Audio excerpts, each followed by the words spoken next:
Shalom, all praises to Yahawah, bahasham, Yahawashi, bahasham, Kodash. Double honor to the apostles and elders of great millstone that rule well and labor in the word and doctrine. Shalom, meaning peace. That being to the elect of the nation of Israel. So I want to get into this real quickly. Just scripture I've not hit in a long time. That used to be one of my go-to ones for camp. Back when we used to teach up in Jake Town, the Jake heavy part of the city. Anyway, without further ado, this is 2nd Ezra chapter 6 and verse 53. So it's given a history. It says, upon the 6th day thou gavest commandment unto the earth that before thee it should bring forth beasts, cattle, and creeping things, and after these Adam also, whom thou madest Lord of all thy creatures, of him come we all, and the people also whom thou hast chosen. Now, the question I would ask, to someone newly coming into this, or I'm trying to break down, certain new concepts to them, I'd say, well, hold on, because why would it even mention a chosen people? I thought we were all, we were all equal, we're all just as important in the eyes of the Most High. That's the Christian doctrine. That's even, what I came out of Rastafarianism, which I'll say, it's not Islam dread, me deal with truth. Right, but they don't want to hear a lot of, Haile Selassie, which I'm sort of detouring here, but Haile Selassie, he cut his beard off, he shaped it up, he lined it up, a crispy line up at that. Haile Selassie was not wearing fringes. Anyway, there's a lot of laws that you could go to. That could be a whole lesson, man. Ratifying Rasta rhetoric. Anyway, so 2nd Ezra chapter 6 and verse 54 once more. And after these, Adam also, whom thou madest Lord of all thy creatures, of him come we all, and the people also whom thou hast chosen. Right, so who are these chosen people? These chosen people are, of course, the Israelites. For Jacob my servant's sake, and Israel mine elect. I've even surnamed thee, that thou hast not known me.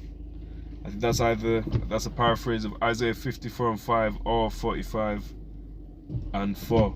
I get them a bit mixed up because they're similar. So Israel's the chosen. So that's the contrast there. Yeah, there's heathens, any old nation, and then there's the Gauya. And then there's the Kodash Gauya, Gawayam, and then there's the Kodash Gauya, right, the holy nation, and that would of course be Israel. So it says, all this have I spoken before thee, O Lord, because thou madest the world for our sakes. Right, so in this we learn the Lord made the world for the sakes of the Israelites. Okay, that's ultimately what it's for. Even from the beginning, which of course it came from the beginning, the decree, although it may not have been manifest in the physical at the beginning, but it was always meant, Adam, the ruling class, the ruling people. Nearly clattered one fox there. So it's always been like that. Just because they've not been called Israelites verbatim doesn't mean they weren't the princes of the power. Doesn't mean they weren't the chosen people that the Lord intended for them to have rulership and dominion over the whole earth.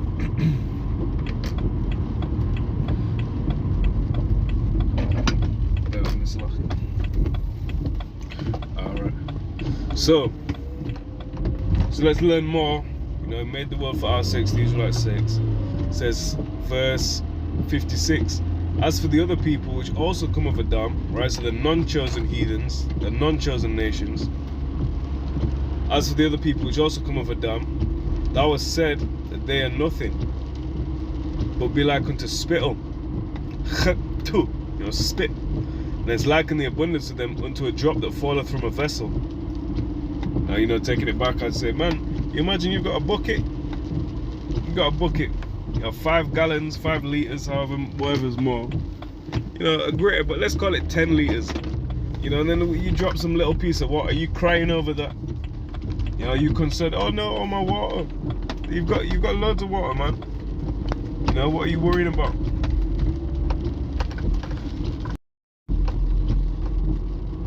Alright, so like a cut out. But you've got a lot. You know, so the Lord isn't worrying about these other nations. If these other nations, even when they go off, you know, that's why they don't get punished, because they weren't chosen. It's like if you have a child at kindergarten and you come at the end of the day, maybe 10 minutes before the end of the day, and you see all of them youths are running mad up, running wild. Are you gonna start whooping all of them, or are you just gonna whoop your own child? You're gonna whoop your own child. Right, so of course the Lord made all these nations, but He didn't choose them, right? He didn't have them as give grace unto them, you know, favor. Therefore, we are His favorites because He shows favor. Right? Let favor be shown to the wicked. You know, he will not learn righteousness. If I'm paraphrasing that correctly. Let's get a precept upon that. Isaiah 14:17. It reads, all nations before him are as nothing, and they accounted to him less than nothing and vanity. Right, so the Lord isn't looking for all these nations. People make out there's coming for all. Man, He's not even coming for all of Israel. You understand that? The Lord is not even coming for the whole of Israel. Of course, that's all Israel is eligible, but they're not all of the elect. Right? Being an Israelite makes it possible that it's possible that you may get salvation. You know, you're in the draw. You've been shortlisted. But then the election, you know, that's what it comes back down to. And no one knows, you know, if they're of the elect or not. We just got to do what we do until the end. And then it will be made manifest. You know, he that endureth unto the end, the same shall be saved. You can't be a 99-meter Israelite, you know, in an 100-meter race, or 199 and 200. So get back into Esdras.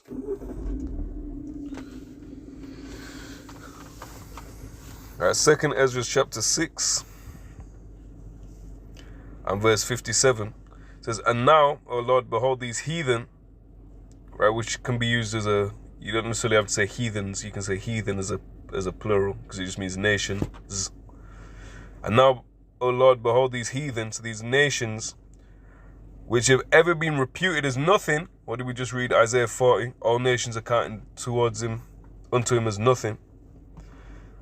These heathen, which have been ever reputed as nothing, have begun to be lords over us and to devour us. You know, that shit is vexing. You know, when you remember and when you understand the history and the oppression, and the oppression of our people and the wickedness of these nations, that they now have rulership, lordship over we. You know, that is vexing, man. And then you see the works. You know, they continue in oppression. You know, they speak wickedly concerning oppression. Loftily. You know, this shit is vexing, man. But who's to blame? We are to blame. Right, we went off. Deuteronomy 28. Hebrew Israelite 101. You know, yeah, of course, the heathen, they're going to get judged. And they're going to be held accountable. But firstly, what can we change about it? Well, we sinned. That's how we went off. You know, if we were perfect, meaning if we kept every single commandment, there'd be no room for error. There would be no room for heathen rulership. Now, because we were holding up our part of the bargain. The Lord always held up his, and always has, always will, and always does. Past, present, future. Or past, future, present. It's us that we fucked up. You know?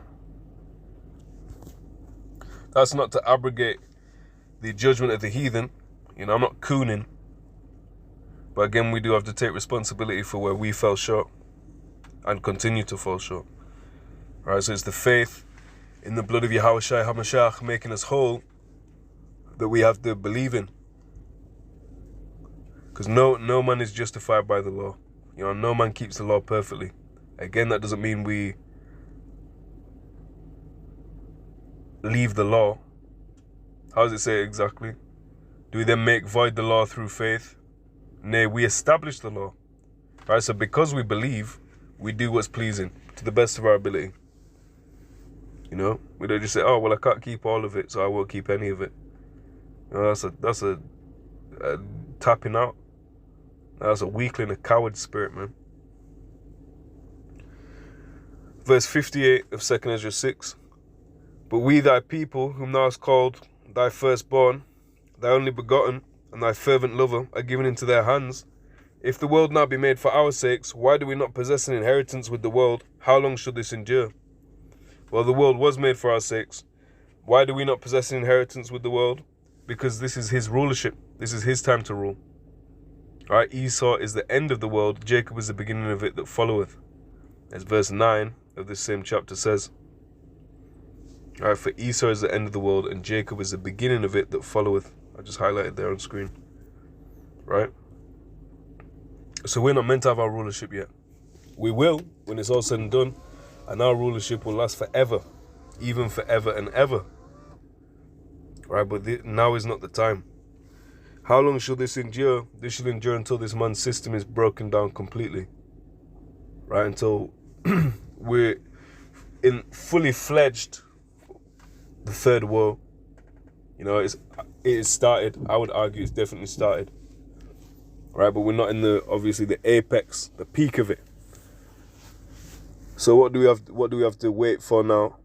World War III, known as the scriptures of the third woe, and an implantable charagma. Right? A chip, Nissan Micro edition, if you can read between the lines there. Right? A charagma. Revelation 13 and 16 through 17. Right? These are the major events we're waiting to take place. You know, uproars of the people. All of these are, you know, secondary truly. The main thing is the MOTB. Right, but again, this shit is vexing, man. See some sinful, you know, it's vexing, man. He has the rulership, he has the power seat. And I get this. Luke 18, verses 1 through 8. And he spake a parable unto them to this end, that men ought always to pray and not to faint, saying there was in a city a judge, which feared not the Most High, neither regarded man. And there was a widow in that city, and she came unto him, saying, Avenge me of mine adversary. And he would not for a while, but afterward he said within himself, Though I fear not the Most High, nor regard man, yet because his widow troubleth me, I will avenge her, lest by a continual coming she weary me. Right, so it's going to be more, for this unjust judge, it's going to be more convenient to just do what she's saying than to have her constantly, every time you're crying, pleading, begging. You know, so he's thinking, well, I'm getting more headache from that, so let me just do this. So verse 6 now.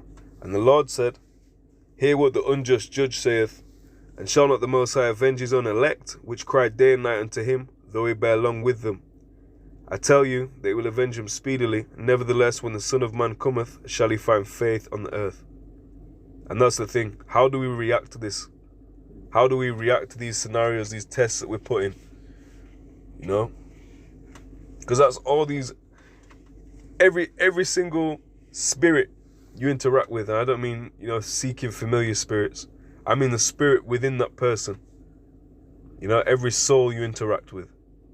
Right? Your co-workers, your boss, your woman, your family, your extended family, strangers in the street, people cutting you off in traffic, niggers, scoffing, demons. You know, all these people are controlled by the Heavenly Father, man. So as long as we're doing what's right by him, he will guide the paths. You know, and that's another thing to have faith in, to have comfort in. Really, that's reassuring. You know, these people believe that this is all chaotic. You know, everyone's deciding for themselves, which is true. We're all given the illusion of choice, but it was already predestinated, pre-written.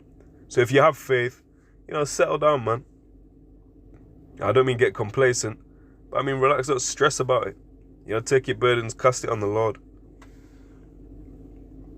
I'll leave it there. I will leave it there. Will he find faith on earth? Because we can't just get, all right, the heathens rule over us, and then we start getting carnal about it. Man, just trying to seek out a carnal solution for a spiritual problem, which all problems truly start in the spirit.